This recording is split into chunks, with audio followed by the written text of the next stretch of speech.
All right, everybody. You know what time it is. The Real Talk Sports Show is coming up right now.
And welcome to the Real Talk Sports Show. I'm your host, Minister Jonathan Simmons.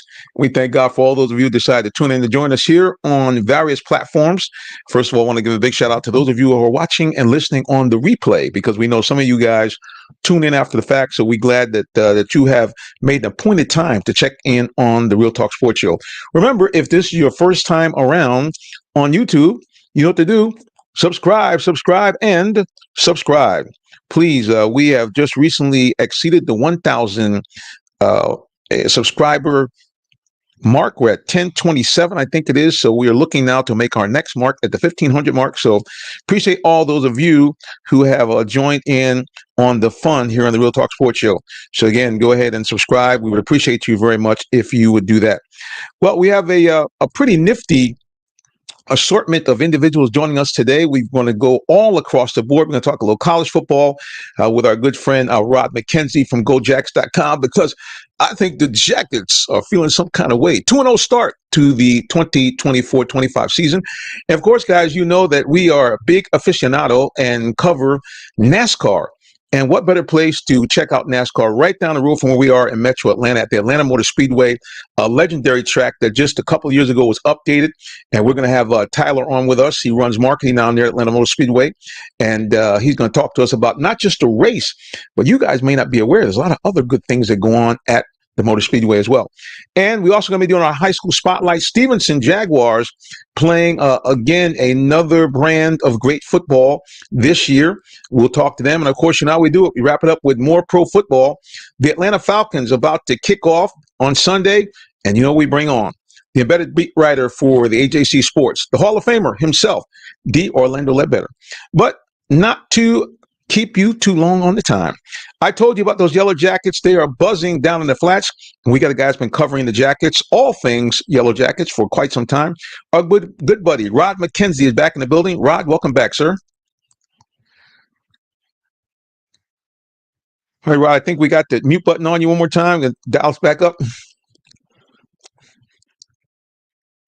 Now I see you. I see your lips moving, but I don't hear anything. All right, that's okay. Just we'll give Rod a chance to kind of reboot there. Only customer service works hand in hand with the Lincoln Motor Company at a luxurious and seamless way to acquire your next luxury vehicle. Lincoln has an array of full-service complimentary owner benefits. These benefits include hospitality partnerships, service pickup and delivery, all which can be accessed through the Lincoln Way app. You can even contact the 24/7 concierge to have someone assist you. Come and see our great inventory of new and pre-owned Lincolns today. Call 678-364-7345 to make an appointment with one of our brand champions, or shop 24/7 online at allenvigillincoln.net.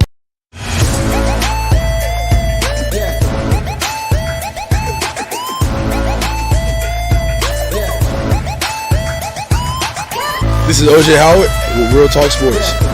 What's up, guys? This is Tim Tebow. You're listening to Real Talk Sports. This is Charles Woodson. Let me grab the mic. You ready? This is Charles Woodson with Real Talk Sports. Hey, it's your boy JB Smooth with Real Talk Sports.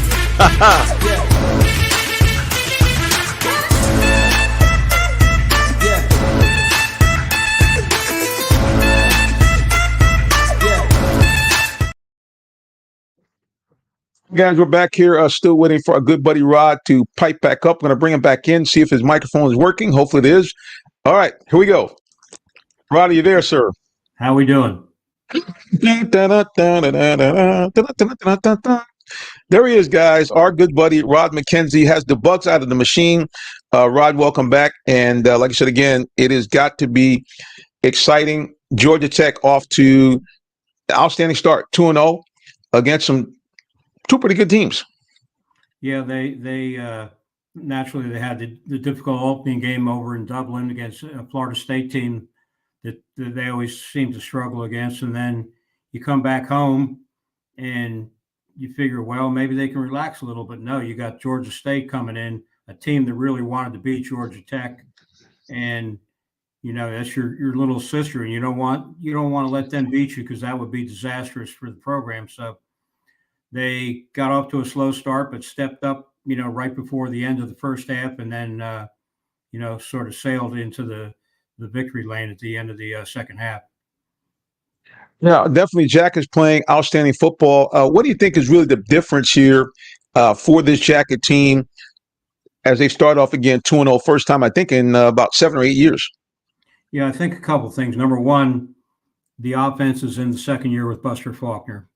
He's a really innovative guy. He has playmakers, Rutherford, Chase Lane, Eric Singleton, Jamal Haynes, and of course Haynes King. And when you have the line up front that gives Haynes a chance to distribute the ball to all those guys, you're in pretty good shape. And then on defense, new defensive coordinator put in new schemes. They picked up some 3 or 4 key starters from the portal, and that's the defense, 2 games averaging 16 points a game. Boy, that's a big change from last year.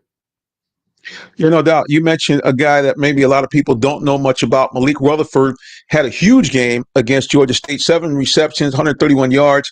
Tell us a little bit about that young man. Not as familiar with him. Is he a transfer or is he a homegrown guy? No, he's a homegrown guy right here in Atlanta. One of my favorite players to talk to. Always has a big smile on his face. That's something you really like when you go into an interview, to have a kid that's really responsive and gives you some good answers. And he has that. He's probably maybe the smallest guy on the team, but he has that explosion. And you get the ball to him out in space, and we saw him Saturday night, just run by people. And he's been waiting for this chance. And Tech's had a couple of good slot receivers ahead of him, so he sat for a while, and now he's taking advantage of his chance. And he definitely had a huge night against Georgia State. You're right. It seems like this team really it makes a lot of explosive plays. Of course, we were used to seeing that on the run game, and occasionally the pass game when Coach Johnson was here. But it really seems that this Tech team is a little bit more balanced. Again, you spoke again about the offensive coordinator. What else do you see that's allowed this team to have this kind of, split between passing and running this football? Yeah, they've finally gotten some talent in at the tight end position. Not finally, but they've gotten better talent in, guys that are big blockers. They've moved Avery Boyd, who was a receiver by trade, put on weight, moved him over to tight end. We saw him score a touchdown in that game. Trucked the guy at the goal line, ran over him, and that's something they haven't had before. And they have the transfer Jackson Hawes from Yale.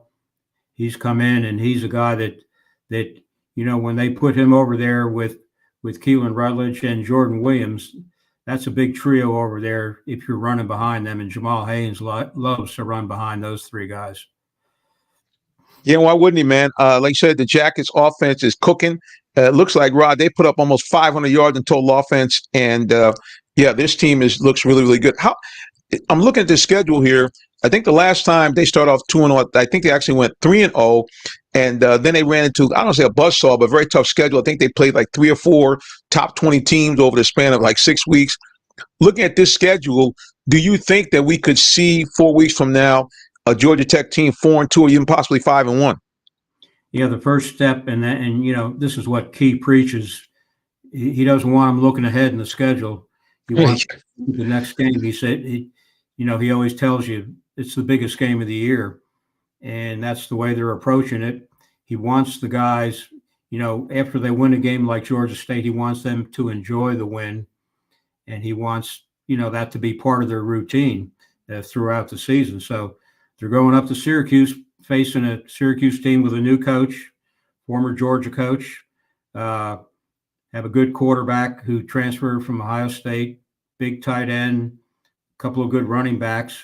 So, if they can find a way to win on the road up in Syracuse, that's going to be huge for Georgia Tech because they have VMI coming in the following week. And I think probably the first big roadblock is going to be Louisville. Right. Yeah, Louisville also ranked. And the other thing, too, Rod, it looks like we've seen Georgia Tech. Now, again, these are way too early, but Georgia Tech cracked the top 25. Again, they haven't been up there for a few years. Is that right? Yeah, it's been a while. And I guess I'm sort of like you. I think it's way too early to have polls. Florida State's a perfect example. Right. 0-2 when they were ranked 10th. So with all these transfers going on, nobody really knows what a lot of these teams have, it's just physically impossible to know everything about every team. And that's why you got to wait a couple of weeks to see what these teams are actually doing before you rank them. Yeah, no doubt. It's become a lot like the pros where, you can bring in literally free agents, so to speak, to these different teams. That's made a big impact. We see a lot of buzz around Dabo Swinney over at Clemson, who's been pretty adamant that he doesn't want to get involved. Again, here's the thing. The guy did have a 9-win season, but they don't look like the Clemson of 4 or 5 years ago where the portal really wasn't as big a factor. And certainly big loss to Georgia in their opening game, 34-3. Yeah, you would think the way Clemson and Dabo recruit high school kids, that they could really bring in some big-time transfers, you would think. And why he doesn't want to do that, it's maybe a little bit of stubbornness there, to try to prove a point. But you saw what happened when they played Georgia. Yeah, no doubt. They really kind of got a steamroller here. And I think that especially, how big are these games now? They're not now, I'm saying really since the College Football Hall of Fame and since they have the SEC championship game here and obviously the Chick-fil-A Peach Bowl being in rotation for the college football playoffs. But now how big of a stage has Atlanta been in college football? And what's that going to mean for Georgia Tech going forward if they can keep their program winning? Yeah, without a doubt. I mean, the kids in the state of Georgia, in the Atlanta area, you have Cobb County, Gwinnett County, Fulton, DeKalb, producing some really big time players.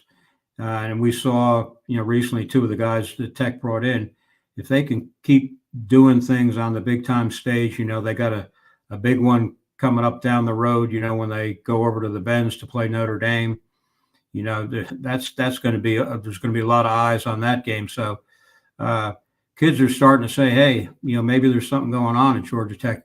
At least maybe I should check it out. No doubt. Well, look, Rod, as always, man, we appreciate you dropping in to join us here. I think it's going to be an exciting rest of the season for us. So we look forward to having you on as much as possible to talk about what's going on over there in the Flats. All right, as we always do, we want to make sure that people can find out more about you or any of our guests. So, Rod, as you know, we do it. The floor is yours. Yeah, you can catch me on Twitter at Georgia Panther. And I take care of the GoJackets.com website on the 247 network, and we cover recruiting, Georgia Tech sports, and whatever you need over there, we can get for you. There you go. Rob McKenzie, as always, man, we appreciate you. Good luck, and we'll look forward to seeing you back again real soon. Thanks, Jonathan. Good to see you. Yes, sir. All right, guys, we're going to take a break, and then it's zoom, zoom, zoom. You don't know what that means? You got to come back for more of the Real Talk Sports Show in just a moment. Are you in the market for a new vehicle? Well, check out Allen Vigil Ford Lincoln in Morrow, Georgia. We have one of the largest inventories in our area for both new and pre-owned vehicles, so we're sure to have something for everyone. Family owned and operated since 1982, customer satisfaction is our #1 priority. Come see our full lineup of vehicles and find the one that best fits you. Give us a call today, 678-726-5739, or shop us 24/7 online at allenvigilford.net. Coming up next, it's the Real Talk Sports Show, bringing you great sports talk with perspective. Now, here's our host, Jonathan Simmons. You guys, welcome back here to the Real Talk Sports Show. That is me. I am your host, Minister Jonathan Simmons. You can follow us on social media. Also follow the show. Follow me personally at Minister J Sims. That's Minister JISM. I think I spelled my own at right. So it's Minister, the letter J, SIMM, or you can follow us at Real Talk Sports, the number 7, all social media platforms. Like I mentioned, guys, earlier in the program, for those of you who are just joining in, we make our annual trek each and every year, actually twice a year, right down the road from us to see some of the best racing in the world. Now, I'm talking about NASCAR and one of the legendary tracks, Atlanta Motor Speedway, and we have the main man behind the scenes, Tyler Heads, back in the building. Tyler, welcome back, sir. Thank you for having me on. Always happy to be talking to you because that means things are about to get loud and fast down here in Hampton.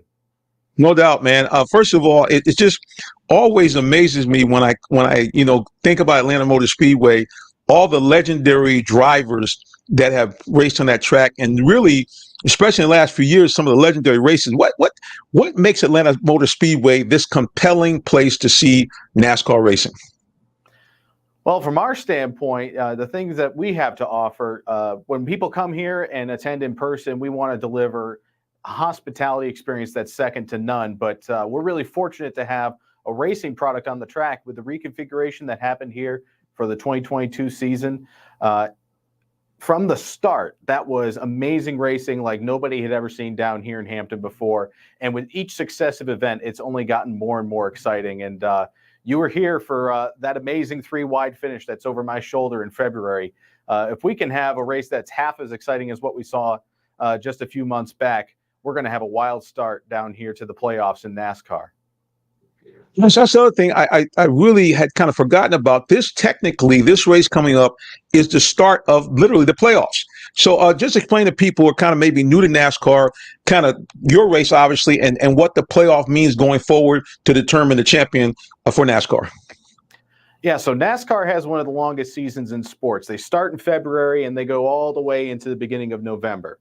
After 26 weeks of racing, which is where we are right now, they reset with 16 drivers who have earned their ways into the playoffs, either by winning a race or by being pretty good all year long. So we have 16 drivers amongst the 36 to 40 that'll be racing on Sunday who are racing for a championship over the next 10 weeks. And the first race of the playoffs is right here in Atlanta. So they do 3 races, chop off 4 of those guys that are trying to win a title.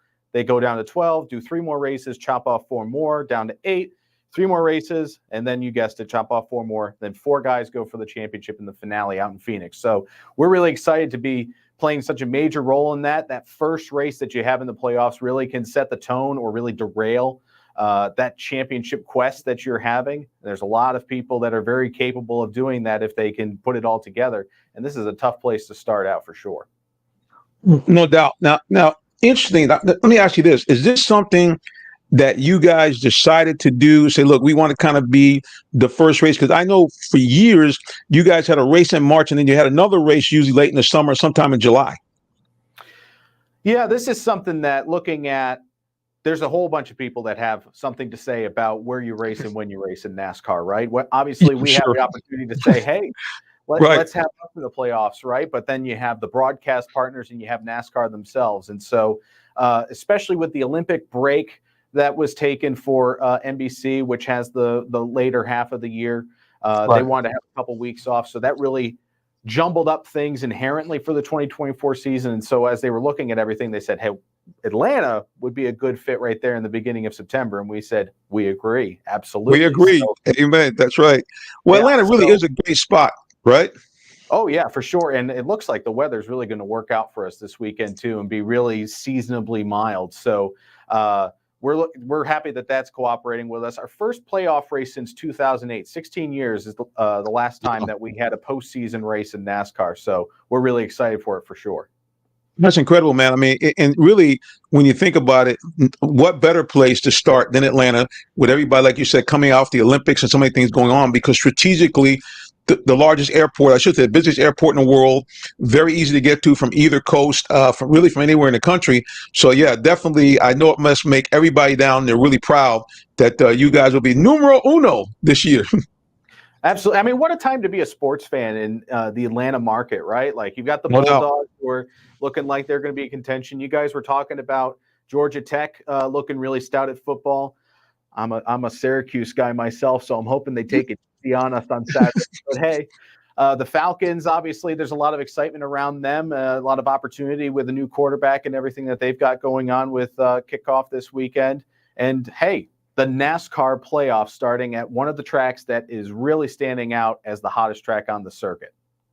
No doubt, man. I mean, it really, I will tell people, if you guys have not had a chance to come down and see a race, you got to do it, because it really has become, like you said, a hot ticket. I mean, I go down in the pit area, and you have all of the stars from around Metro Atlanta, even from other areas. Guys are coming down, and it's just like the other sports now. It's like you got guys coming in from entertainment, you got guys coming in from the music world, and everybody says the same thing. When I meet these guys, a lot of them, their first race, I can see their eyes like this, like, whoa, man, it's incredible. I say, yeah, it's we're in a different world when you come here, buddy, no doubt about it.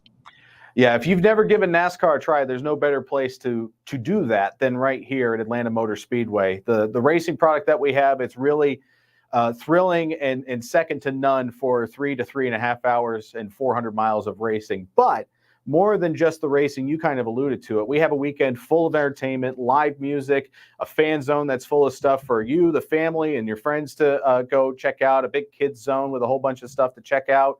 On Saturday night of race weekend, we have a big party in the infield that we call the Peach Pit with, again, some more live music and mechanical bulls, laser lights, and some fireworks. So we really try to have a little bit of something for everybody, and we try to have it with multiple price points that make it fit any budget. So if you've ever thought about giving NASCAR a try, there's no better place to do it than right here. You know, no doubt about it. And again, guys, just that you may not know, they even have other events during the year. They have basically like a state fair. They have a chance to you to drive your own race car. Now you have to get certified. You can't just come on the track. But there are a lot of opportunities to come down at Atlanta Motor Speedway. And it's fantastic. Let's go to social media here. One of our good buddies from on the north side, Mr. Sullivan, him and his family own about 4 restaurants. And as always, he says this, oh, shucky ducky, is the one and only Old Man Sully. And I got a nickname. I'm Pastor J Slice, but as I remind him, never on the green. Okay, so can't do it on the golf course. Yeah, like you said, Tyler, it's been an exciting transition. You know, I remember some drivers were concerned about the track, the changes that were made, but now that everybody's raced it for the first time, I hear nothing but just excitement from the drivers. And it really is a course that really pushes you, because like you mentioned, we had that unbelievable finish last year. We've had in the previous years guys getting wrecked literally less than a half a mile from the finish line. So it has just been incredible racing down there in Atlanta, no doubt. Yeah, it's a razor's edge between the glory of victory and the agony of defeat down here. Sir. So, you know, depending on how they've run and you go and talk to them, they might have a different opinion, right? But the main thing is that the fans win every time down here at Atlanta Motor Speedway. It's always a thrilling show. And like I said, if we could get half of what we had in February, not just this 3-wide finish that's over my shoulder, just inches between first and third, let alone second there in between, but having 3 hours, 400 miles of intense racing, 4 wide at times, just never letting up. That was just, if you're a new fan or a longtime fan, the experience was the same. The jaws were on the floor here, and the seats were not being used. Everybody was on their feet. So we're hoping for more of the same, especially with the added stakes of the playoffs this Sunday. Yeah, it was an electric moment. I know we tried a couple of times to figure out, okay, well, maybe we'll slow down a little bit. We'll get something to eat. And then as soon as we kind of walked into the press, media room to get something, it's like, oh, no, man, let's go back out. And it was incredible. Like you said, it was intense literally for every single lap. And the other thing, too, is there's one other thing I want you guys to explain to fans. The race itself actually is broken up into stages. So just explain to people a little bit how that works and affects the total outcome of the race. Yeah, so we have a 260 lap race, and then they break that up into stages. And so the distances vary from track to track. But here in the main race on Sunday, they'll have 60 laps, and then they'll wave a green and white checkered flag. That'll signify the end of stage one. So they award points to the top 10 finishers, especially these guys that are racing for a championship. Those are going to be very valuable for them. And that really provides a moment in that first third of the race where the intensity picks up because everybody wants to get into those top 10 positions or even win the thing if they can.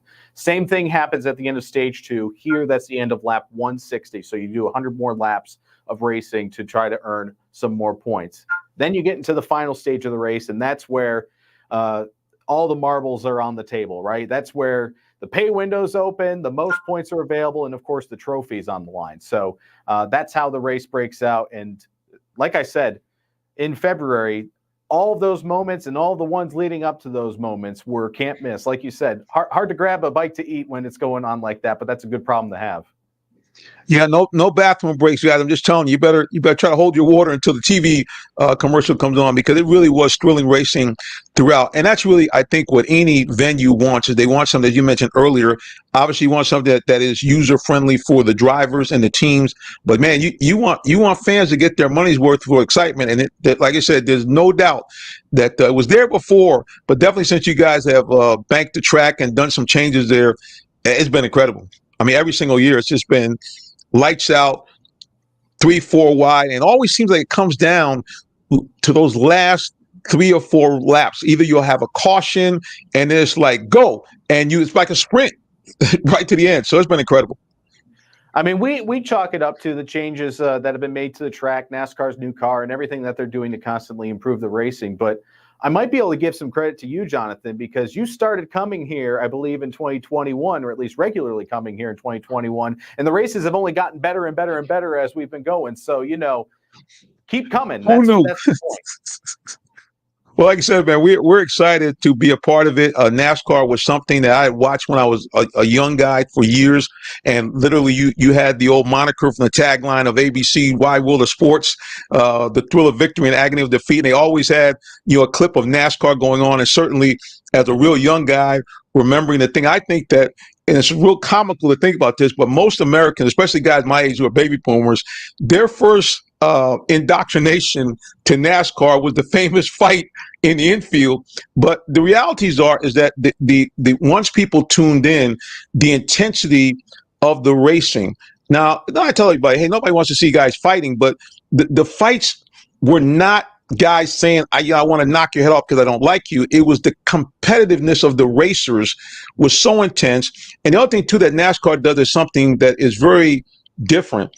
I was explaining to people, and I posted some of these clips on social media, and people were amazed. I said, okay, you see these clips of basically these little mini meet and greets here outside of pit row. I said, from the time you guys see this video, in 15 minutes or less, those same guys would be getting in those cars and going 200 miles an hour. So the interaction between the NASCAR driver and the fans is very unique, because you really normally don't have an opportunity to get that close to the participants that close before the game. I know people say, "Oh, I can go on the sidelines." Nah, but nobody's running 200 miles an hour for 10 minutes.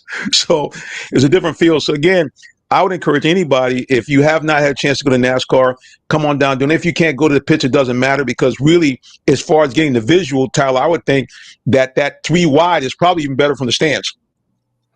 Oh, for sure. And I mean, there's all of the things that you can get up close to that, no disrespect to any other sport out there, but that's a very uniquely NASCAR thing, the level of access that is available to you as a fan if you want to see it. But the really great thing, like you said, is that especially here at Atlanta Motor Speedway, there's no seat in the house that's a bad seat for that finish, or them going 4 wide through turns 1 and 2, or coming around off of turn 4 and maybe slipping up and spinning out. It's all right there in front of you. You got a clear sight on all of it. And the rush, the sights, the sounds, the smells, TV doesn't do it justice. Anything that you've heard from somebody, as much as we're singing the praises of it, experiencing it for yourself in person is a completely different experience than anything else. Anybody telling you about it or watching it on TV. So if you have that opportunity to join us this weekend, it's well worth it. All right. How can people find out more about you, the Speedway? Do you have a website? Maybe people can log on there and get tickets, because I think there are still some tickets available. Yeah, we have tickets and some camping options. Campground's open tomorrow down here at Atlanta Motor Speedway, so no better place to stay than at the track if you're looking to stay close. But it's atlantamotorspeedway.com, and like I said earlier, we really try to have a price point that fits everybody, right? So we have grandstand tickets starting at $49, and if you want to start camping tomorrow, all the way through Monday morning, you see all the racing, you're here for all the activities that we have. It's available for as little as $75 for the entire time. So we really try to make it affordable for the families, the friends, the college students, the what have you that might want to come out and check NASCAR out in Atlanta Motor Speedway. So atlantamotorspeedway.com, or if you're a little bit more old-fashioned, you can pick up the phone 8779-AMS-TIX. All right, guys, you can see it right underneath atlantamotorspeedway.com. It's going to be, I think, an outstanding race again this year. And what a way really to kind of get things cooking is right down the road at Atlanta Motor Speedway, the high banks, the fast action, and it's going to be literally, I think like we had last year, it's going to be 3 wide, 4 wide the whole time. Tyler, listen, man, we appreciate you for joining us here. I know you got a lot going on. And remember, guys, remember what you just said. And I know a lot of you guys have campers and so forth. And a lot of you guys say, I don't want to deal with the traffic. Well, hey, no worries. Pack up the camper and just park. They have a beautiful facility there. There's lots of things to do. It is plenty of spaces. And they got some really good food in case you didn't bring your own. So do it up, guys. Here, put the ticker up one more time. atlantamotorspeedway.com. Go ahead and hit them up. Tyler, again, we appreciate you, brother, and we look forward to seeing you this weekend.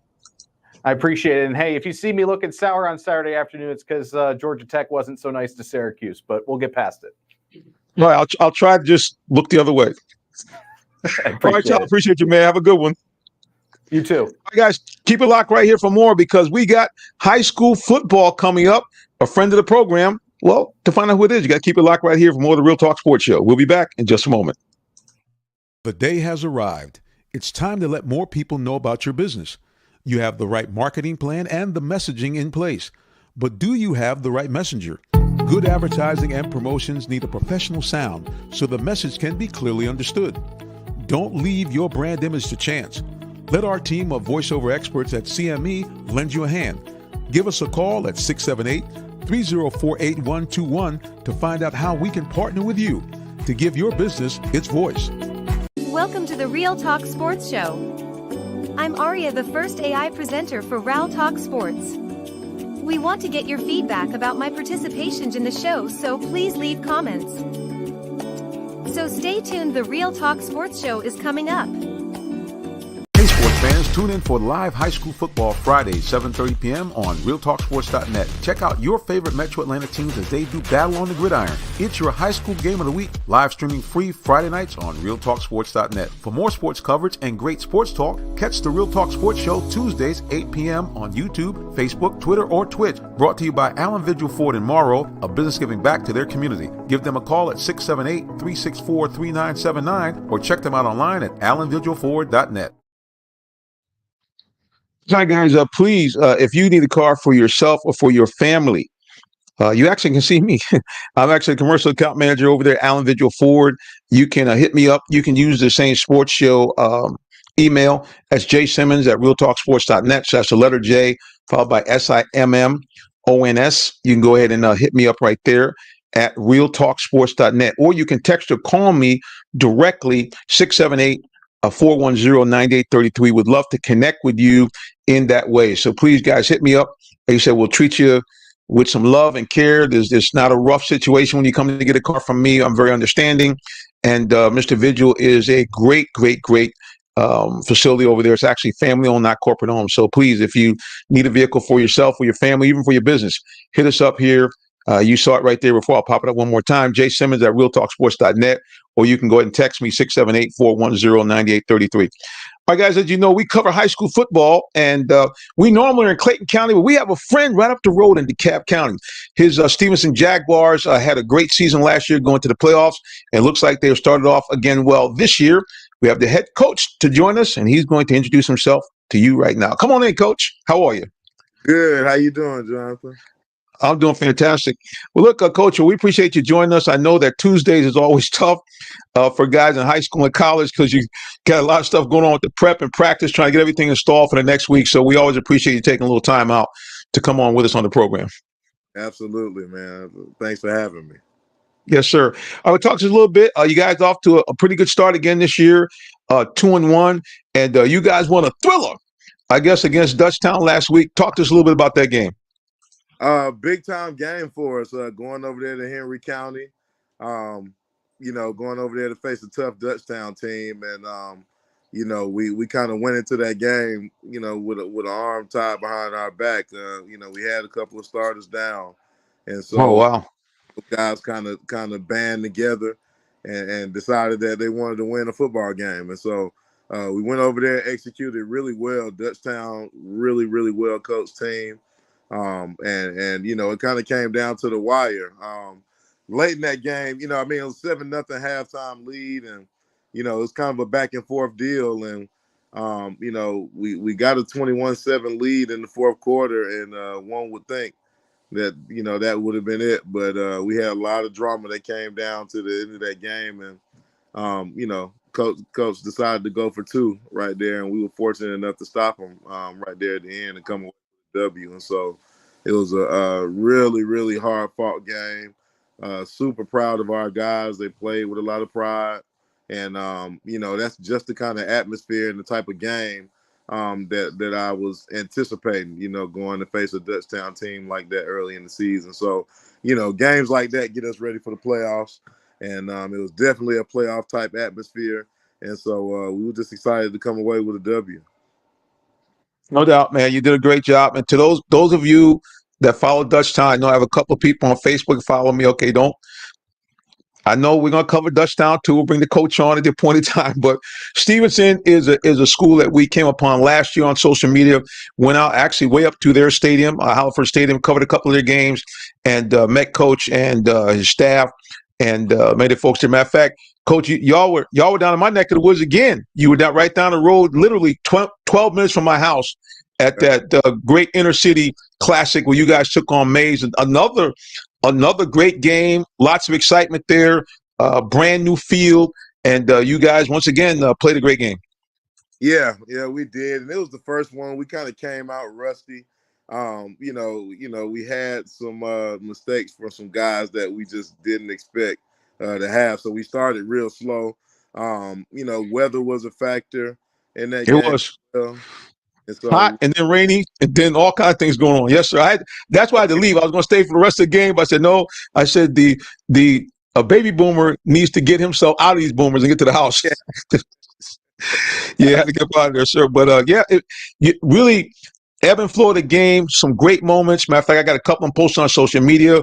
One, a big Mays touchdown. And then you guys, I just put it up today, the big goal line stop, where everybody was like, did they stop him or did they not stop him? Yeah, so definitely a great game played by you guys. And man, what's really been the secret for really this program moving to being a perennial playoff team in these last couple of years? What's been the secret sauce?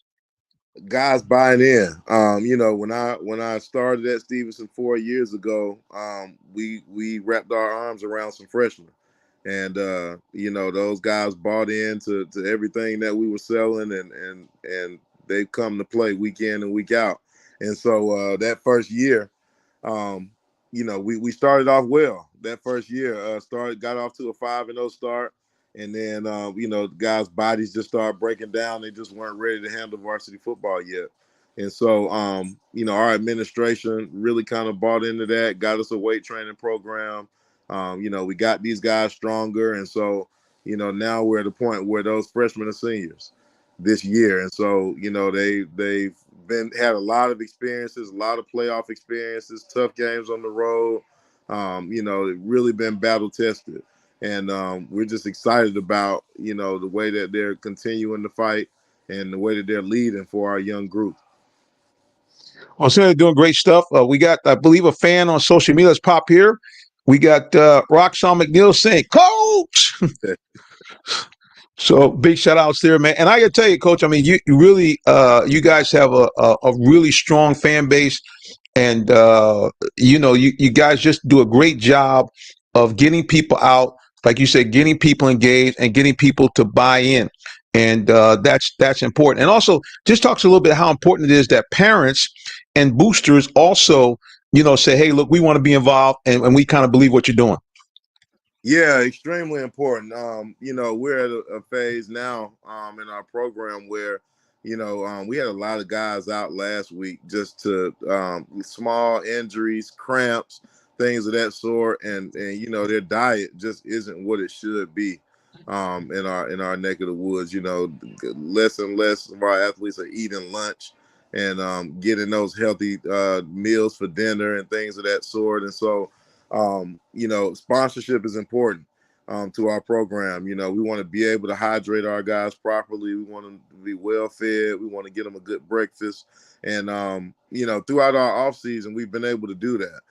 Been able to get these guys grits and oatmeal and things like that so they can bulk up, and be ready for this grind. And so, with this season, we started off with a 6-game stretch. And so it's been a little bit grueling. And so if it wasn't for that offseason, we'd probably be in a little worse shape right now. But the guys have been buying in, and they've been trying to eat, and we've been trying to get them everything they need in terms of nutrition and weight so we can play 15 games. No doubt, man. And a lot of people forget that high school schedule has expanded. So many teams in this kind of southeast quadrant of Alabama, Florida, Georgia have made the commitment to improve their programs by playing out-of-state games. I know down here, Jonesboro traveled down to Florida, the Atlantic. Didn't go too well, but they did go down there. So you're seeing that more and more with guys traveling. So it does put that kind of stress on the team. I'm going to ask you a question before I do. Let's go to social media. We got some more shout-outs here. Let's see. We got Jason Willis, number 701. And he says, great leader of men. Can't get any better than that. Can't get any better than that, no doubt. And I want to give a big shout out before we get any further to the lady that really kind of got this all started with us, Miss Clarissa Blackman. Appreciate her. Finally, Coach, listen, after all this time texting, going back and forth last year, do you know that the game against me was the first time we actually met in person? Oh, wow. Because I was doing a live stream of the game when I was there with you guys. And by the time I got down the field, she had to go. And we could never kind of connect. So I did get a chance to finally meet her. But definitely, before we went any further, I want to give her a big shout out because she really has done a phenomenal job, man, trying to do everything she can to promote the program and to make sure that, we show Stevenson some love, sir. Yes, indeed. Absolutely. She's doing a phenomenal job with our Booster Club and, phenomenal job with the social media and the website and everything. And so we're extremely grateful. She's an important piece of our alumni. And, we kind of depend on our alumni to kind of give back and pour into the program. And it's kind of what we're built on. And so, extremely grateful for Clarissa. No doubt. So now you mentioned something earlier about sponsorship. So are you saying that you're still looking for more? So let's talk to people, because like I say, you got this open platform. What kind of you looking for in terms of sponsorship and partners? Absolutely. Looking for sponsorships. We're at a place in our program where we're doing okay, but it could be a lot better. If we can find a way to get our guys breakfast every morning, find a way to just get some of these guys the things that they need in order to be successful and go on and play on that next level. We're always looking for additional sponsorships and people to help, whether it's monetary or it's just a donation of some of the items. That we need to get these kids fed and to keep them healthy. One of the biggest things or the biggest needs we have is just the need for an athletic trainer. Someone work with our guys when they get these injuries so we can get them back on the field as quick as possible. And, that's been an area that we've kind of been struggling with. And so still, we're 3 weeks into the season and we haven't had a game where everybody's been healthy yet. Oh, yeah, Yeah, I'm not surprised at that, man. I mean, it's people, even though it's different in terms of what you can and cannot do as far as practice time, all that kind of stuff. Football is still football. You know what I mean?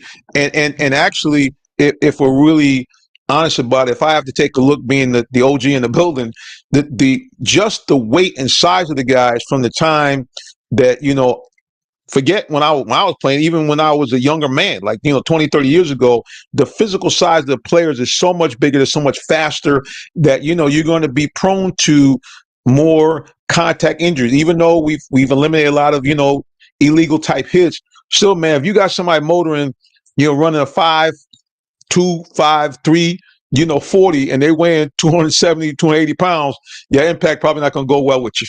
Absolutely, and football definitely is a collision sport. People used to Yes, talk. sir. It's a Yes, collision. full impact, no doubt. Now you mentioned about people maybe doing some in-kind donations. What type of food you guys looking for? You looking to say, look, we want some fruits and veggies. We want more staples that we can cook, like you mentioned earlier, the grits type things or rice. What kind of things were you guys looking for from people? They said, look, we can't give you any money, but we can give you. Yeah, definitely. I would say microwavable dinners. Okay. Things guys could eat for lunch. We kind of keep the grits and the oatmeal and things like that, peanut butter and jelly. But we're looking mainly for options for lunch for these, and just the options in school just isn't enough, to be honest with you. And so we want to make sure that we keep these young men fed and fed the proper way. Sure. Of our athletes, we find them eating hot chips and honey buns and things of that sort, and it turns into cramps on Friday nights. And so we want days us eating like that, we can't do it anymore, Coach.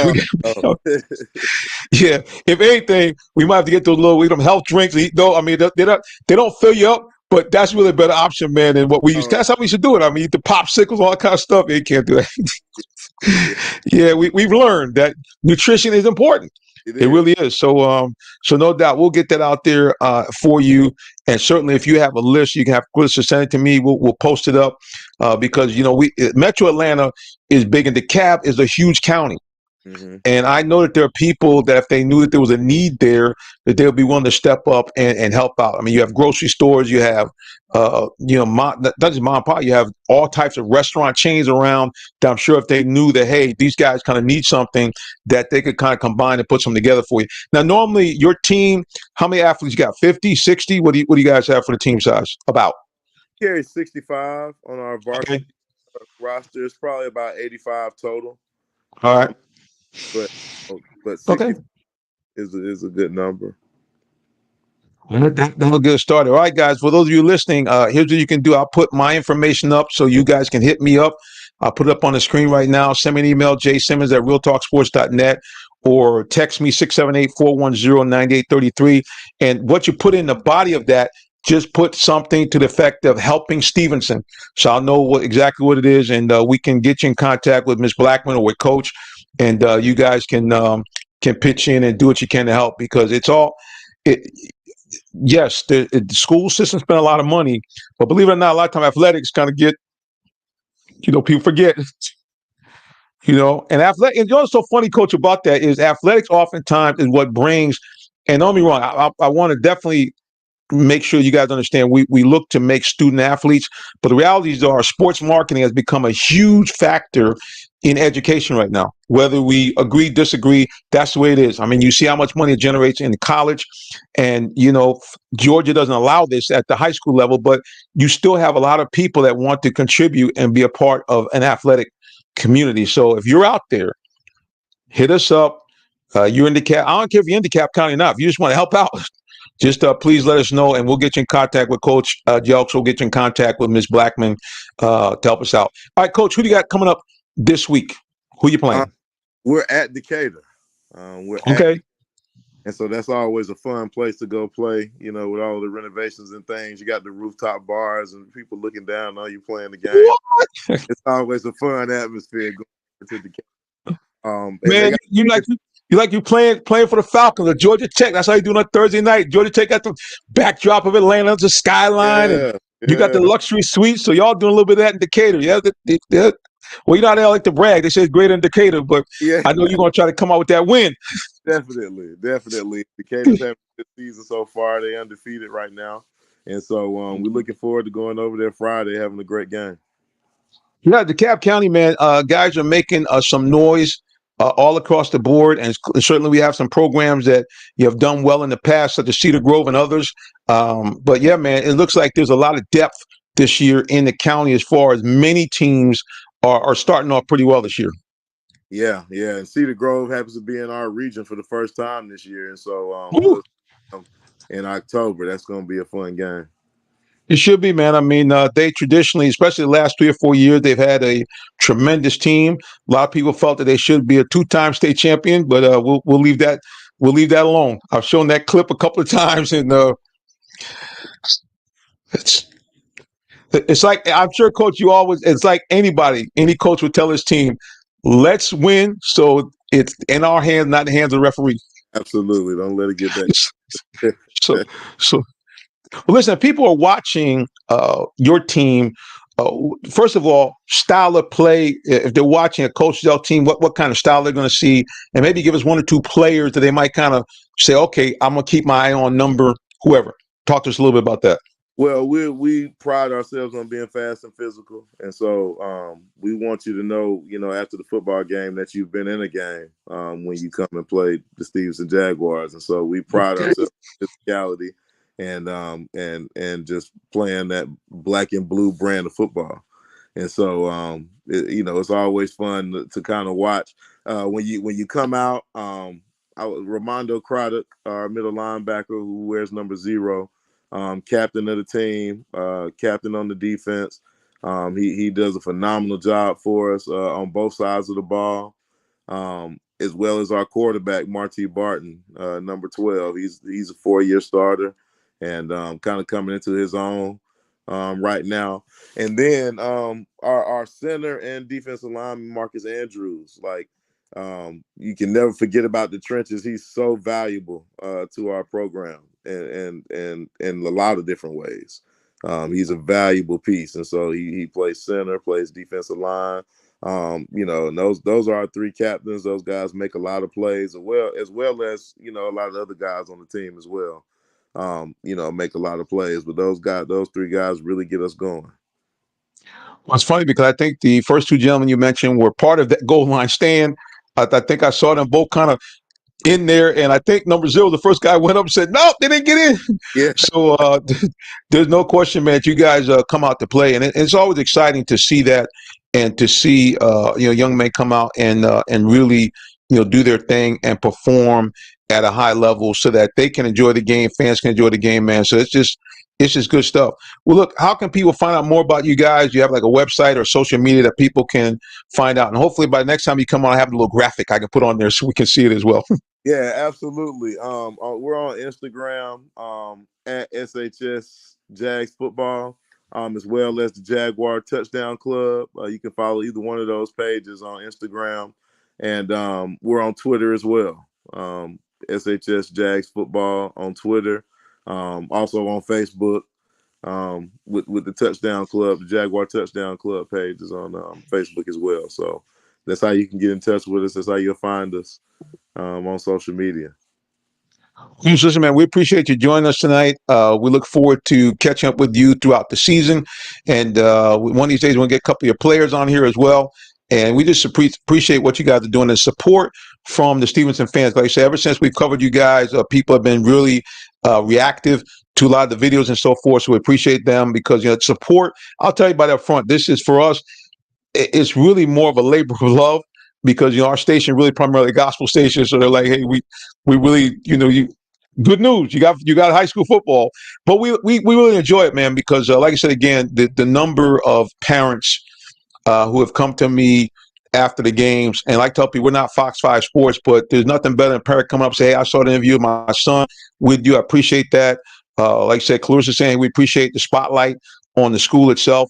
And even some of the coaches like, hey, man, we appreciate you putting the interviews, post-game interviews up on Instagram, because I think that a lot of times, and I mentioned this to people before, even though technically you guys are north of I-20, a lot of times what happens, at least from what I've seen being in Atlanta for 20 years, if you're south of I-20 or too far east, a lot of times the coverage is not the same, unless you like 15-0. But even then, I tell people that you had a team right down the road here in South Fulton that, was a monster. They had like 6-7 all-state players over here in Langston Hughes. You didn't hear anything about them until they reached the playoffs.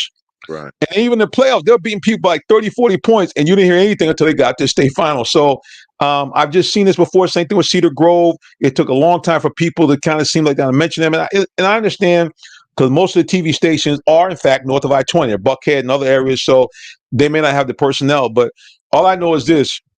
the one OG will be out there trying to promote you guys and let people know the good stuff you're doing. So again, Coach, appreciate you for taking time out to join us, man, and just keep up the good work.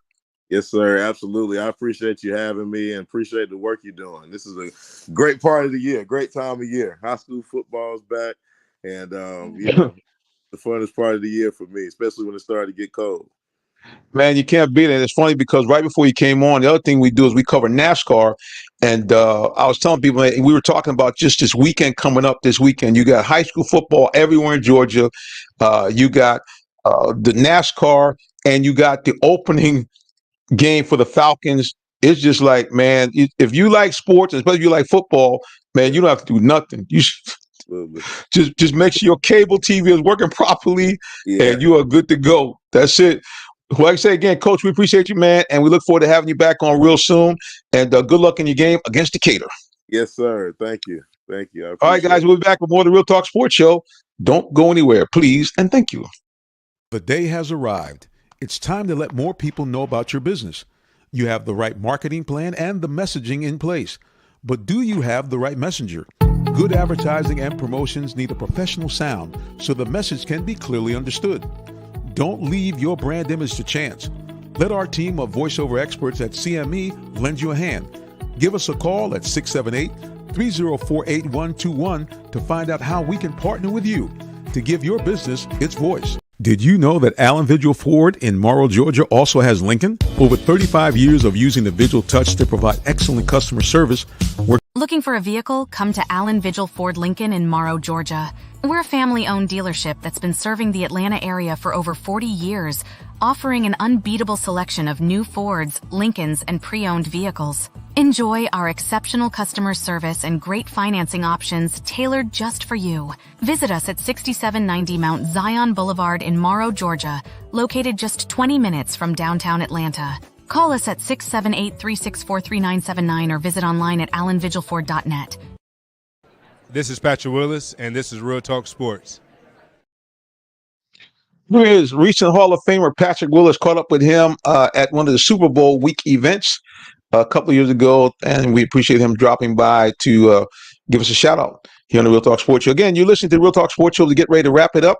We are waiting for our featured guest of the evening, our good buddy D. Orlando Ledbetter. He's running a little bit behind schedule tonight. Hopefully, he'll be able to join us before we get off the air because you know it's that time. That's right. The Falcons are about to kick off here this week, and it's going to be an epic season, I do believe, and hopefully in a good way. The Atlanta Falcons are poised to do something they have not done for a long time, which is to get to the playoffs and to make some noise once they get there. This Atlanta Falcons team is stacked from front to back, and we haven't been able to say that in a long time either. This is a team that is on paper, operative word there's on paper appears to be a team that should be able to not only win the division, but make a good run into postseason play. So it is just a situation where this team should do some damage. You look at both sides of the ball, and like I said, in the last couple of years, everybody was like, hey, it's all been about offense. You look at their last couple of drafts, it's been offensive picks straight across the board. First, Kyle Pitts at number 4. A lot of people thought maybe they should have went with Penei Sewell, what looks to be potentially future Hall of Fame offensive tackle who's now the Detroit Lions. A lot of people maybe felt that they should have went maybe quarterback Justin Fields. Of course, Justin, is a backup, so maybe not so much. Then they came right back again and got Bijan Robinson, even though they had Tyler Algiers, who had just rushed for 1,000 yards.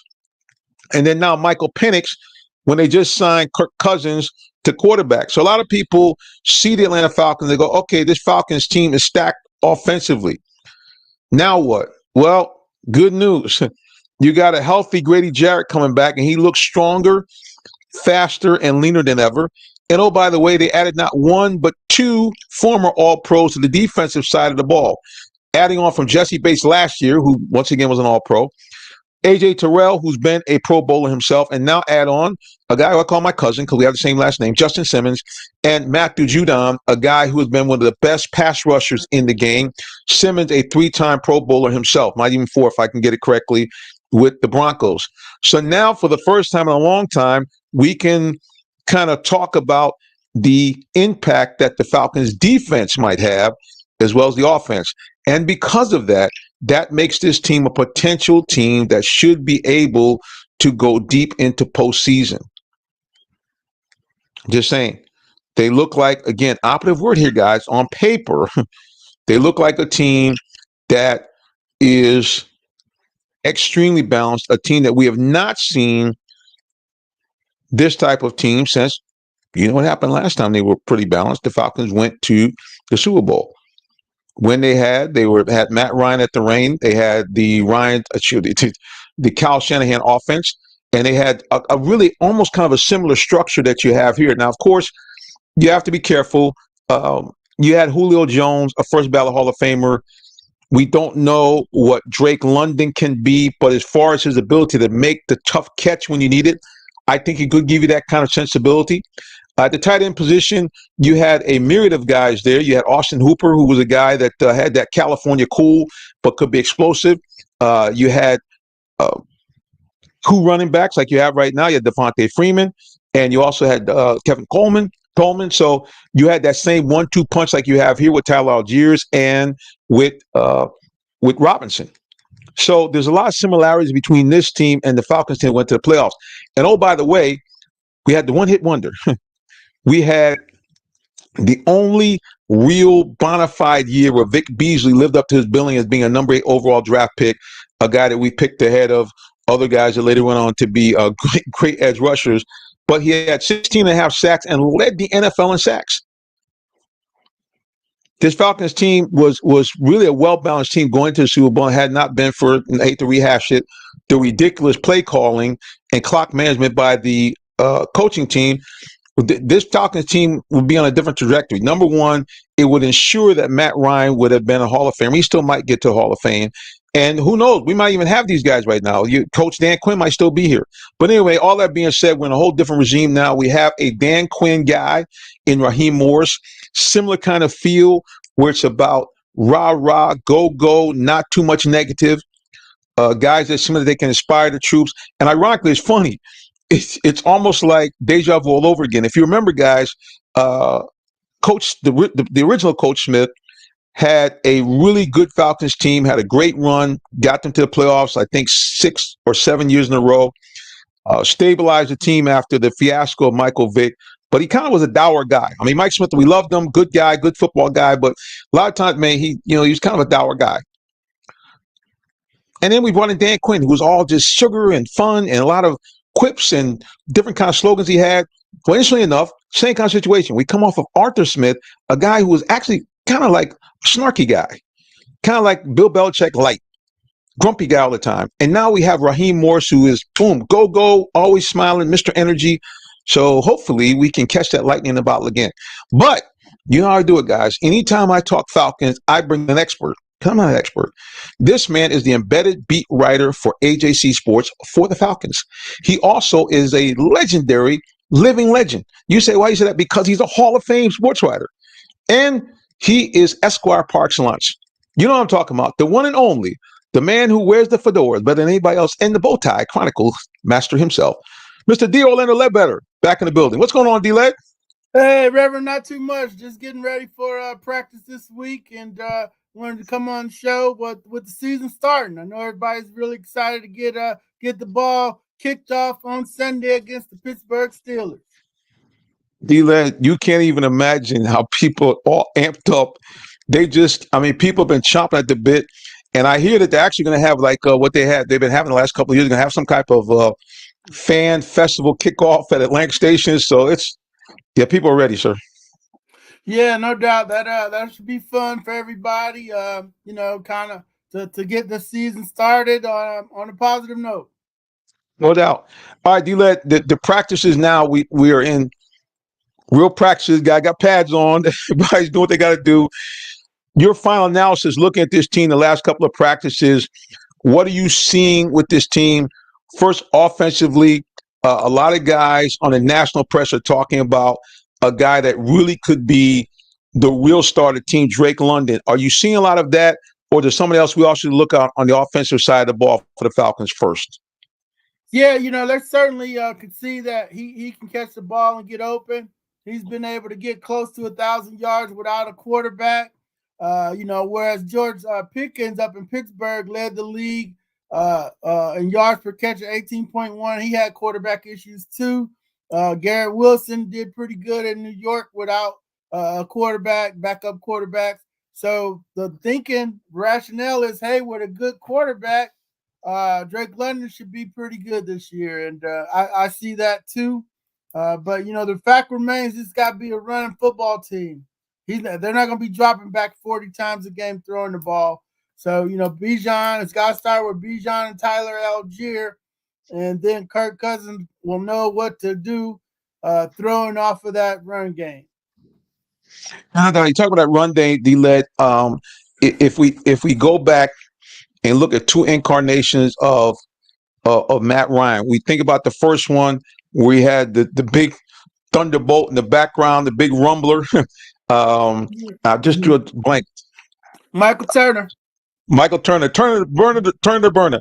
All right, Michael, don't get mad, bro. I know I invited him to come on the podcast. He might not come on now. I messed him up. But anyway, so you look at that incarnation. Then later, the Super Bowl team, they have both Coleman and Devontae Freeman.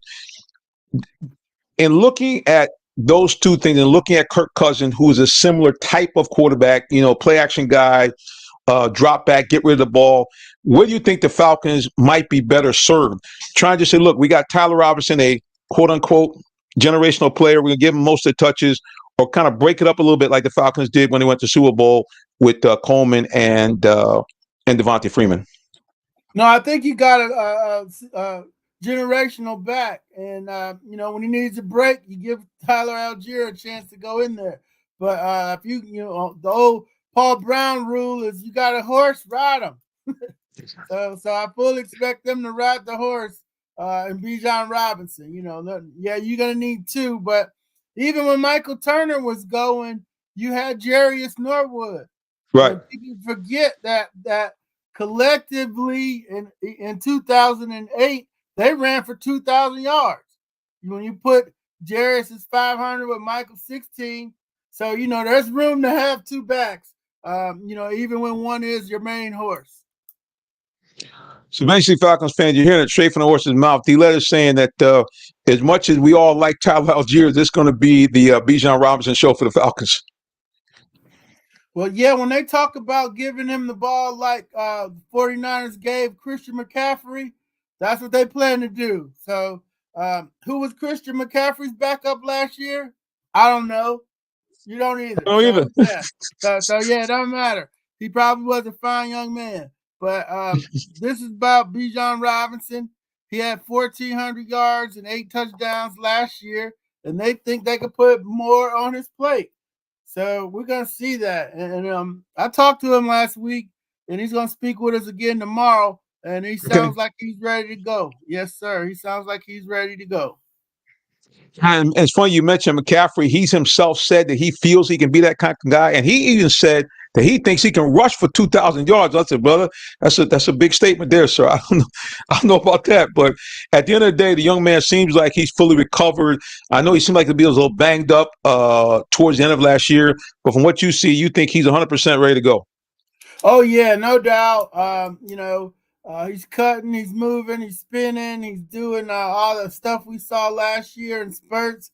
And I mean, hey, he ran for 980-some yards last year. And the big number that people forget, and they act like he didn't get the ball a lot. He caught 58 passes. That's a lot of balls. Wow. So, that's a lot of balls that he had. He had 214 carries and 58 catches. Almost 300 touches, and people act like he didn't get the ball enough. So, even if you do get him the ball some more, that production should go up. And now that he knows what he's doing, even if he just gets 58 and 214, I expect it to be more for more yards and for more than 8 touchdowns. No doubt. Let's go to social media. I think there's a question out there for you. It's our good buddy off of YouTube, Fantasy Football, Go Strategy. He said, D-Led, who is more likely to get the goal line carries for the Falcons? Well, when they got to the goal line in practice, it was Bijan. So, that's what I expect. Now, Algier does have good power and run yards after the tackle, but when saw them at practice, Bijan was getting the short yardage carry. So that's what I expect them to do. Yeah, I mean, it makes sense because at the end of the day, as much as I talked about that Super Bowl year, Devontae Freeman got most of the touches. I mean, no doubt about it, and he was effective. Both, I don't think he's as good a pass receiver as Bijan, but he was effective coming out. Matter of fact, the big play that should have got him, the cementing drive to win the Super Bowl was that I think it was a swing pass he took for 39 yards and got him down to decent field position. Yeah, started the drive off with that swing pass out to the left, no doubt about it.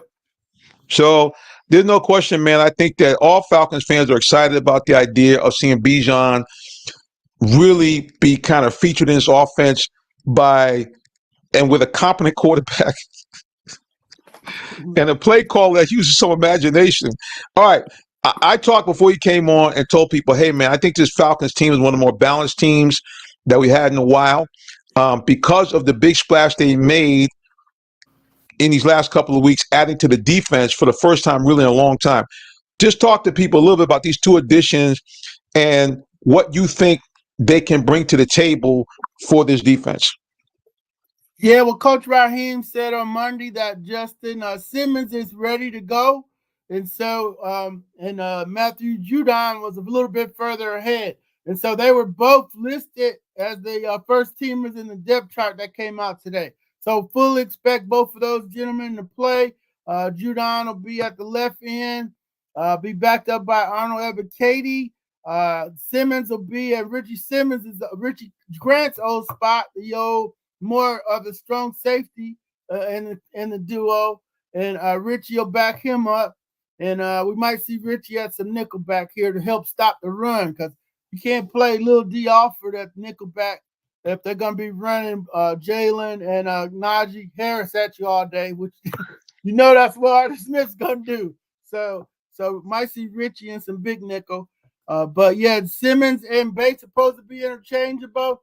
But whoever gets closer to the line of scrimmage, I'm still old school. That's gonna be my strong, and whoever's back deep is gonna be the free. And so once they start switching, then we'll switch with them. We'll just stay on top of that change. Definitely expect to see both of those guys out there. If Simmons gets tired because he wasn't in camp the whole time, then you gotta play Richie back there. But which might be okay because the Steelers don't have a lot of receivers, but they do have pretty good tight end and flyer moves. So maybe you don't want to see Richie back there. So, but yeah, I think Simmons is in good shape. He's a pro's pro. Probably will be at a better place in a couple more weeks, but you got to go ahead and throw him out there. You signed him for 1 year.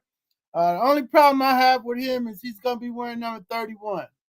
And the old heads. Oh yeah, they shouldn't have done that. They shouldn't do that, man. That was a bad move. They should have done that. Number. They haven't used it since 1986. He's the only one of the first Ring of Honor people that they're letting somebody wear his number. So, what's the reason for that? I mean, Justin Simmons, he never wore that number, did he? That was his number before. Who cares? I don't care what his number was before. I'm not giving out 60. I'm not giving out number 10. 31. Nope. I'm not 10. Out number 2. I'm not giving out number 31. So somebody needs to fix that before Sunday.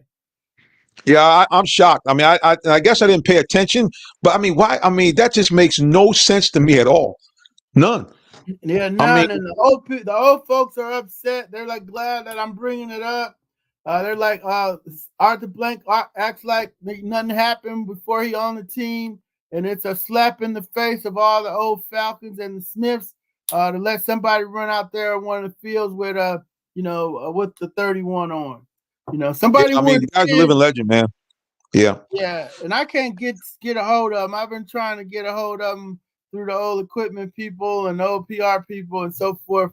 But maybe he'll give the kid his blessing. I don't know. So they might be trying to get to him before I do. But It's funny you mentioned it. I talked to him probably about 2 weeks ago because he came on the show last year, and I know he's been kind of going through some. He's got to get, I think, some knee surgery stuff getting done, so he's been kind of dealing with that a little bit. But yeah, man, I'll reach out to him. Make sure that you get his number because I'm just flabbergasted. I mean, if you had not told me, I would never know because it would never came to my mind as something they would do. I mean, it's just incredible. Let's go to social media. We got John Norman. He says, "What's up, D-Led?" And Mr. A, you got to spell my name right, bro. If you're gonna come on, it's Simmons, not Summons. Okay, I'm just saying. All right, let's go over here to that's Miss Jelks. Your husband was just on. We had Coach Jelks from Stevenson High School. They start off pretty well. Yep. We'll Miss Jelks, if you got to comment on a little bit earlier, I would have had on when your husband was on. But yeah, we appreciate him and all the good stuff he's doing at Stevenson High School as well. And John has corrected. Yeah, my bad. That's right. Put it back up there, Simmons. All right, well, D-Led, we know that the defense should be a better fit. You talked about Judon on one side. They're running at 3-4. Who do you think the rest of those three linebackers are going to be for the Falcons, and how you think they might deploy them as the season kind of goes on? Everybody is kind of up to speed. Yeah, I think it'll be Lorenzo Carter on the other side of Judon. And in the middle will be Troy Anderson and Caden Ellis. So, fast, some speed in there, some power. Troy coming back from the pectoral injury. And then if he can't hold up, you got Nate Landman on the bench. And then you got J.D. Bertrand, the Notre Dame kid from Atlanta, Holy Innocents, that'll be backing up Ellis. So your linebacker crew is pretty good. Up front, I think, is the kind of untold story is David Oyemata and Grady and Zach Harrison. They're trying to make him a defensive end in the 3-4. Has put on a lot of weight. He's up to 270. He was a bigger 4-3 in at Ohio State. So, if he can go, fine. If he can't, you got Tyquan Graham behind him, and then Brandon Dorless, the kid from Oregon. So that's an interesting front up there that should be productive for the Falcons.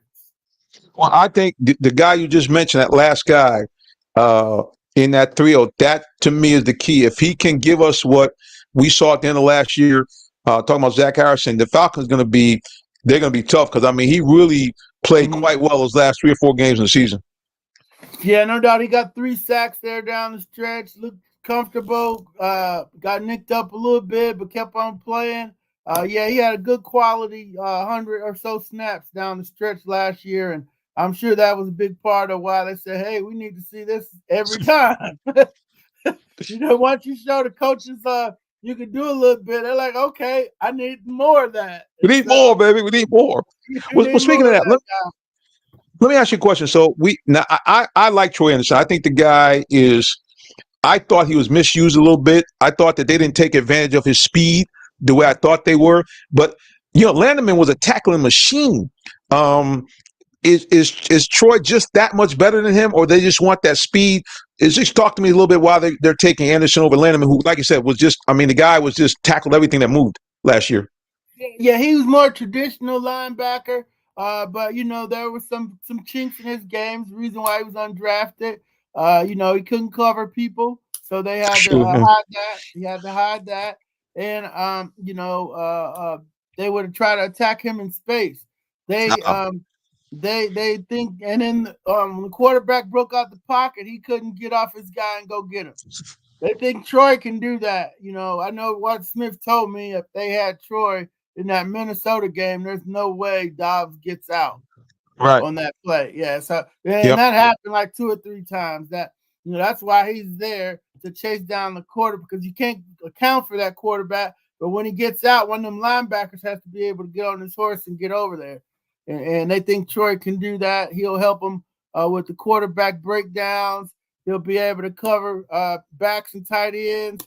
And you just worry about is he mean and stout enough to stop the run.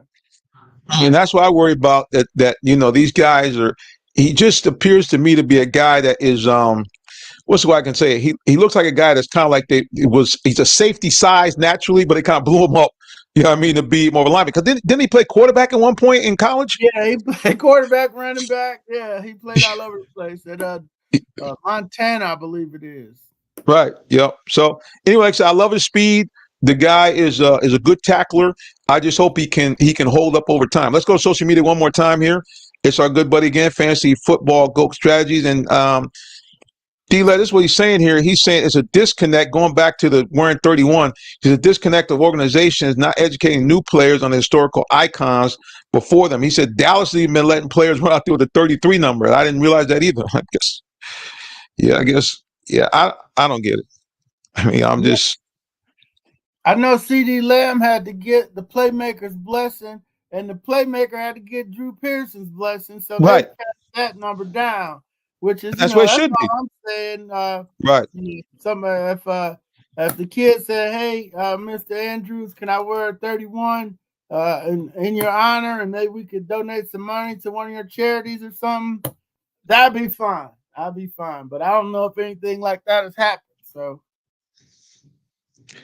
Yeah, it's just like I said, it's a different world we live in, man. People don't have the same type of historical concept that they do. Like I watch people, even when all this stuff went on the WNBA, I said, well, you are aware that the NBA had this same kind of thing with Magic and Larry Bird, right? I mean, it's this is not new. Okay, so you guys got to kind of get some historical perspective. So anyway, like I said, all right. So let's get to the crux of the matter. Are people really drinking the Kool-Aid too much with this Falcons team, or do you think this team, again, they haven't done anything for real yet, but do you think this team is a team that should be a 10 or 11 win team and win at least a home playoff game and possibly a second game if the things were to fall in the right direction? Yeah, Reverend. Yes and yes. They can get there. We saw a path for them to win 12 games last year at this time. But and they got off to a good start. They beat Green Bay and Houston early. But then it wasn't. People got film on them. The quarterback couldn't hit open receivers. Defense generally played good to the last 3 or 4 games, and they fell off. So I thought he did a good job with the car. If you know us folks. I know you're the Reverend, but you might know some people that play spades. If you don't get the cards, man, ain't so much you're gonna do, And so they didn't really have much to play with last year, and their margin of error was so small that they got beat by some teams that they shouldn't have got beat by. Now this year they got that's the same scenario, but they got a little better, some better cards to go play with, and they should be able to get some more books, some more wins. No doubt. And I did play spades for a long time. That was one of the things I used to do with my mom as she got older, man. And that spades. There were some interesting nights back in the early days. Yeah. The intensity was there, sir, no doubt about it. But you're right. You can only play with the hand that you're dealt. And if you're dealt a bad hand, man, I mean, there's only so much you can do. And unfortunately, my man let me down after I had preached and sung his praises. Yeah, Desmond Ridder just. Hopefully he'll be able to find a home now because I understand he got cut by the Cardinals too. So hopefully he'll be able to pick up somewhere. So that's it. So basically, guys, you hear it right here from the horse's mouth. A guy that's there at the practices. Your Falcons should be a team that should be able to contend double-digit wins, postseason play, and who knows if everything falls right, they could find themselves, contending for an FC crown. As if everything goes right, no injuries. Especially not to the guy that will be calling the signals, number 18. That's going to be the big key. Can they keep him healthy? Because D-Led, don't get me wrong. Everybody's talking about his skill sets, which are great. But, there were times with last year where Desmond Ridder was running for his life, sir. And there's no way that that Captain Kirk can do that. Yeah, they're going to have to do something. Speaking of that, what do you see as far as the offensive construct that they might do to help bolster that line and keep Kirk upright? Yeah, well, like I said, they're gonna run it. They're gonna run it, and then try to catch you off balance and space you out. It's a spacing attack. So to get to the spaces, though, you need time. So you can only dump it off so many times and get the quick hitter, but they got a lot of that stuff. But once you do that, everybody's going to start taking that away. So at some point, you got to drive it down the field. And they spent the better part of this training camp driving the ball down the field because they felt he was proficient in hitting the checkdowns and so forth. They want to see him hit Mooney up the field. They want to see him hit Bijan on a wheel route. They want to see him hit Drake London on coming back across the middle. Kyle Pitts on a slot fade at tight end. They got all that stuff in there. So it's just a matter of spreading out the defense and then making them pay. And then that'll create some running lanes for Bijan. And then that'll help the offensive line out too. So bottom line, if I get it straight, D-Led, it's real simple. They have to use that play action fake. Run is going to be the first option. And then that should open up the field to have guys run around. Because we know it works. We saw in that Super Bowl year, I have never seen so many Falcons wide open in my life. I mean, there were times where literally I can go back and look at those old clips where Matt was throwing the ball, and there was like nobody within 2 or 3 yards of the receiver. So hopefully we'll see that same thing again this year with this team. All right, so I know you got to get ready to go. I know it's like prime time, but you know how we do it, folks. We want to make sure you know how to find out more about our guests and our co-hosts. So, Mr. D. Orlando Ledbetter, the floor is yours. Yes, you could find me on ajc.com. That's where you subscribe to the paper and get all of our stories and so forth. We'll tweet them out on Twitter at DOrlandoAJC, and then we'll have some fun stuff over there on Instagram at DOrlandoLed. Thank you, Reverend. And without Tree and Tyrone here, I don't have to put up the fret sign today. There we go. We take a vacation for 1 week. Well, D-Led, listen, man, we appreciate you and look forward to seeing you again real soon. And hopefully the next time we talk, the Falcons will be 1-0. Well, we'll see. It should be fun this year. It should be a very interesting season. Looking forward to getting down there Sunday and seeing how they do against these Steelers. Oh, yeah, man. I'm sure it's going to be what I saw last time. I told you about it. Reminded me of the Flight of the Bumblebees. I was coming down Peachtree and coming up Martin Luther King. I just saw this wave of black and yellow. I mean, literally looked like a whole swarm of giant bees, man. So I think we're going to see the same. It's my scalp of delight. I'm seeing tickets in the 300 section around $200 a ticket. So, yeah, it should be lots of fun. All right, D-Led, until next time, brother. We appreciate you. God bless. All right. Take care. God bless. Bye. All right, guys, we're going to get it wrapped up here. You know how we do it before we go. I want to make sure that the spiritual side of your life is good. I know it's kind of strange to come on the sports show and talk about it, but I am concerned because I'm a minister of the gospel. So I want to make sure that you have a right relationship with God. Well, how do you do that? First of all, you repent of your sins. Second of all, you believe that Jesus Christ came here, Maria Yahashua HaMashiach, came here, died for your sins, but rose from the dead. If you do that, 2 great things happen for you. Number 1, you become a citizen of the kingdom of heaven. And number 2, you become an adopted child of God with all the rights therein. What that means is you're not going to go to God like a heavenly parent, asking for anything you need or desire, according to who is willing to give it to you. And when you die, you go to that wonderful, spectacular, beautiful, unbelievably spectacular place called heaven, where there's none of the following: no pain, no pandemic, no bad people, there's no more death, no more crying, no more sorrow. You never get old, you never die. And guess what? You now see God and Maria Yahashua HaMashiach, Jesus Christ, face to face, plus all the people of love. Many of the people that that help you come to Christ, they'll all be there. And you avoid that nasty place called hell, where all the things I mentioned will not be there. So hell is dark, it's dreary, it's fiery, it's terrible, and you are locked up with the devil. And you think about how bad the devil is, all these demonic hosts, all these evil people that are on earth, you're going to be stuck with them and cut off from God, from Jesus Christ, and all the people of love forever and a day. I don't know about you, but I like option number 1 far better than option number 2. All right, guys, until next time we get back together again, you know how we do it. We simply say to you, God bless you, and have a wonderful rest of the day or evening, whichever may apply. So long, and take care. See you soon.